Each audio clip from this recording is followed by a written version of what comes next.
తెలివైన ముసలి ఇంకా సింహం. సింహానికి ఒక అలవాటు ఉండేది. అది పగటిపూట దాని అడవి మొత్తం తిరిగి చూస్తూ ఉండేది. అలా తిరిగేటప్పుడు అది నదిలో ఉన్న ముసలిని కూడా కలవడానికి వెళ్ళేది. నదిలో నీళ్లు కూడా తాగేది. కానీ ఆ ముసలి ఆరోగ్యం రోజురోజుకి పాడవుతూ ఉంటుంది. నీళ్లు తక్కువగా ఉండేవి. ఇంకా ఆ ఉన్న నీళ్లు కూడా చాలా మురికిగా ఉండేవి. దానికి తినడానికి కూడా ఏమీ ఉండేది కాదు. ఈ విషయం గురించి ముసలి రోజు రాజుకు చెప్తూ ఉండేది. ఒకరోజు రాజు మళ్ళీ అక్కడి నీళ్లు తాగుతూ ఉంటే అప్పుడు ఆ ముసలి మళ్ళీ సింహం రాజుతో ఇలా అంటుంది. మహారాజా, మీకు జేజేలు. మీరు చూస్తూనే ఉన్నారు కదా మన నది ఎంత మురికిగా ఉందో. మీకు తెలుసా, ఇక్కడ ఉండటానికి ఒక్క జంతువు కూడా రావడం లేదు. మనమే ఉన్నాము. పాతకాలం నుంచి ఎవరైతే ఉంటున్నారో వాళ్ళమే ఉన్నాము. దయ చూపించండి కాస్త. ఇప్పుడు రాబోతున్న పండక్కి మాకు కూడా ఏదైనా కొత్తగా భోజనాల ఏర్పాట్లు చేయించండి మహారాజా. చాలా రోజులైంది మంచి భోజనం చేసి. దయచేసి మహారాజా, నేను చెప్పింది విన్నవించండి. ఈ మాట విన్న వెంటనే సింహం ముసలితో, నేను నీకు రాజునా, నువ్వు నాకు రాజువా? అన్ని ఆర్డర్స్ వేస్తున్నావు. వెళ్ళి నీ పని నువ్వు చూసుకో. ఎక్కడి నుంచి వస్తారో తెలీదు ఇలాంటి వాళ్ళు. మహారాజు అలా అనడంతో ముసలికి చాలా అవమానంగా అనిపిస్తుంది. ప్రతిరోజు సింహం మహారాజు అలా అనడం అది తట్టుకోలేకపోతుంది. అప్పుడు అది ఒక ఉపాయం ఆలోచిస్తుంది. మరుసటి రోజు సింహం నీళ్లు తాగడానికి వచ్చినప్పుడు ముసలి ఇలా అంటుంది. మహారాజా, మహారాజా, ఆగండి ఆగండి మహారాజా. ఏంటి అని సింహం అడిగిన వెంటనే ముసలి ఇలా అంటుంది. మహారాజా, ఇప్పుడే జలదేవత ప్రత్యక్షమయ్యి మిమ్మల్ని గుర్తు చేసుకుంది. ఇంకా ఏమన్నారంటే, జలదేవతని ఆరాధించకపోతే, నైవేద్యం పెట్టకపోతే తను అడవి మొత్తాన్ని నాశనం చేస్తాను అని. మీకు కూడా ప్రమాదం జరిగే అవకాశం ఉంది. అందుకే జలదేవత చెప్పింది మీకు చెప్పాను నేను. సింహం చాలా భయపడుతుంది. ఇంకా ముసలితో ఇలా అంటుంది. మరి ఏం చెయ్యాలి? తను చాలా పెద్ద లిస్టే ఇచ్చి వెళ్ళారు మహారాజా. ఇలా చూడండి. అలా ముసలి ఒక పెద్ద లిస్టు చూపిస్తుంది. అందులో తినడానికి కావలసిన చాలా సామాను ఇంకా చాలా అవసరాలు ఉంటాయి. రాజుతో ముసలి ఇలా అంటుంది. త్వరగా మహారాజా, జలదేవత ఇవాళ సాయంత్రం 7 ఇవన్నీ ఇక్కడ ఉండకపోతే అడవి మొత్తాన్ని నాశనం చేస్తా అంది. ఇక మీ చావు కూడా. రాజు చాలా భయపడతాడు. త్వరగా పరిగెడుతూ సేనాపతి దగ్గరికి వెళ్ళి అక్కడికి కావలసిన సామానంతా వెంటనే తీసుకుని వస్తాడు. రాజసింహం ముసలితో ఇలా అంటుంది. అన్నిటినీ నేను సరైన సమయానికే చేసేశాను. ఏడవడానికి ఇంకా 40 నిమిషాలుంది. ఏ సమయంలో అయినా తను రావచ్చు కదా. అప్పుడు ముసలి, కోని మహారాజా, ఇక్కడ అన్నీ ఉన్నా కూడా మీరెక్కడా ఉండకండి. ఎందుకంటే ఏదైనా ఎక్కువ తక్కువ అయితే ఆవిడ నిన్ను చంపేస్తుందేమో.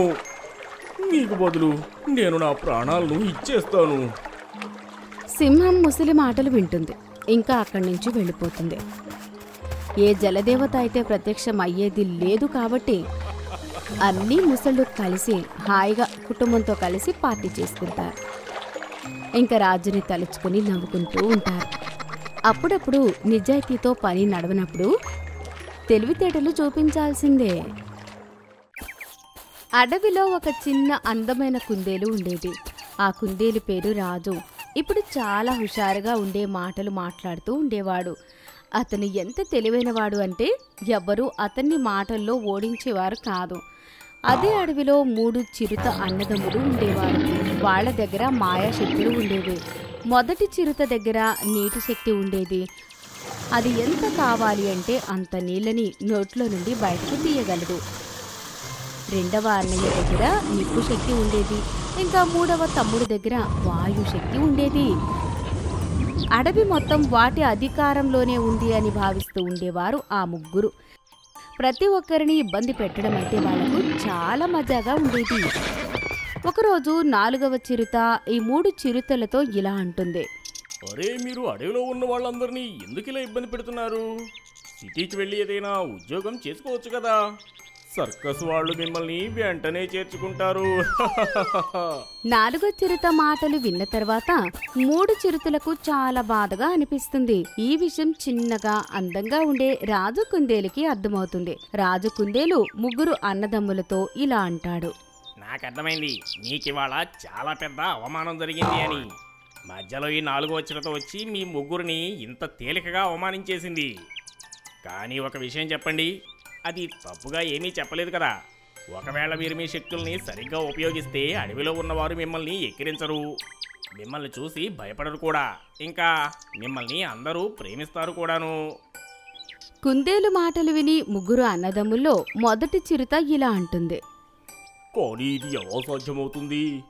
చెప్పు నువ్వే. నేను చెప్తాను చూడండి. ఒకవేళ నీళ్లు చాలా బయటకు వస్తే నేను గుహలోకి వెళ్ళిపోతాను.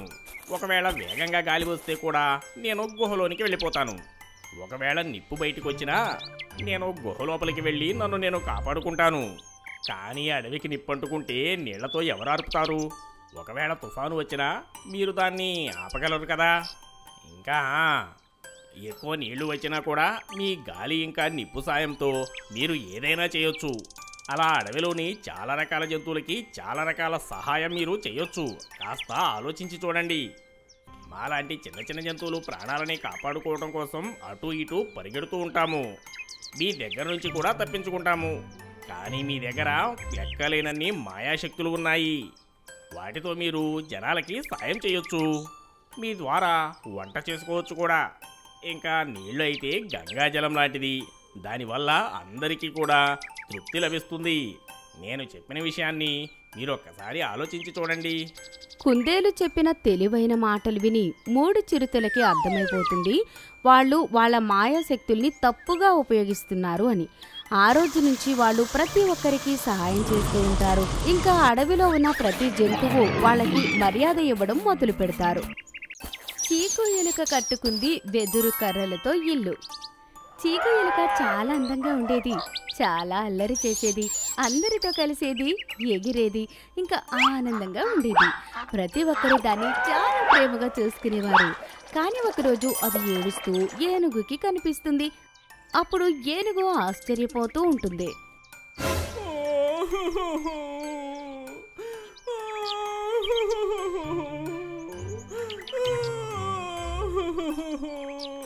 అరే అరే చీకు ఎలుక, నువ్వు ఎందుకు ఏడుస్తున్నావు?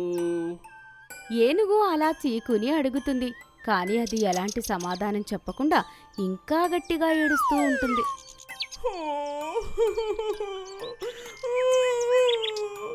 అరే నువ్వు అలా ఏడుస్తూనే ఉంటే ఎలా మిత్రమా? నీ బాధ ఏంటో నువ్వు నాకు చెప్పాలి కదా. నువ్వు చెప్పకుండా నీ బాధ ఏంటో నాకెలా తెలుస్తుంది? అసలు చెప్పు, నీకు ఏమైంది? నువ్వు ఎగురుతూ ఆనందంగా ఉంటేనే బాగా అనిపిస్తావు. చెప్పు, అసలు విషయం ఏంటి? ఎందుకు ఏడుస్తున్నావు నువ్వు? కానీ చీకు మాత్రం ఏడుస్తూనే ఉంటుంది. అప్పుడే పక్కనే ఉన్న అరటి పండుని తెంపి ఇలా అంటుంది ఏనుగు. అరే ఇదిగో తీసుకో, ఈ అరటి పండు తిను. ఆ తర్వాత చెప్పు, అసలు నీకు ఏమైంది? ఏడుస్తూ ఏడుస్తూ అల్లరి చీకు అరటి పండు చేతిలోకి తీసుకుని మళ్ళీ నవ్వుతూ ఉంటుంది. అరటిపండు చాలా బాగుంది. ఇది చాలా బాగుంది. అరటిపండు తినగానే భలేగా నవ్వుతున్నావు. ఇప్పుడు ఈ విషయం చెప్పు, నువ్వు అసలు ఎందుకు ఏడుస్తున్నావు? చీకు తన బాధని ఏనుగుకి చెప్తుంది. నేనేం చెయ్యాలి? నాకు చాలా కంగారుగా ఉంది మిత్రమా. అరే అదే కదా నేను ఇందాకటి నుంచి నిన్ను అడిగేది, చెప్పు. నా మట్టి ఇల్లు ఉంది కదా, అది వర్షం పడగానే మునిగిపోతుంది. ఇక నేను అక్కడ ఇక్కడ తిరగాల్సి వస్తుంది. నా ఇల్లు ఎప్పటికీ పాడు కాకుండా ఉండే విధంగా ఉంటే బాగుంటుంది అనిపిస్తుంది. ఓ అంతేనా?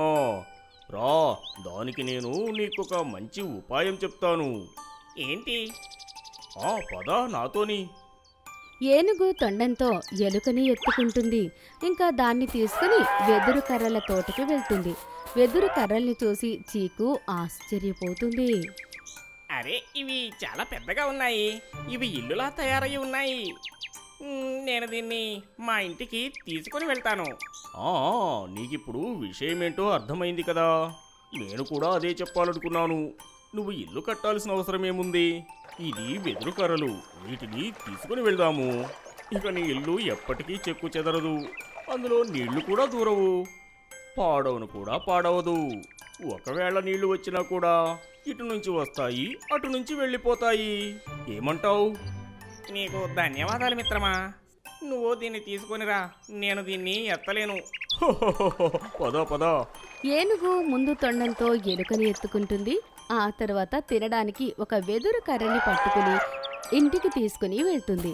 ఇంకా అక్కడ చీకు కోసం ఒక అందమైన వెదురు కర్రల ఇల్లు తయారు చేస్తుంది. ఇప్పుడు చీకు చాలా ఆనందంగా ఉంటుంది. మళ్ళీ అల్లరి చేయడం మొదలు పెడుతుంది. ఇంకా ఆనందంగా అక్కడ ఇక్కడ తిరుగుతూ ఉంటుంది.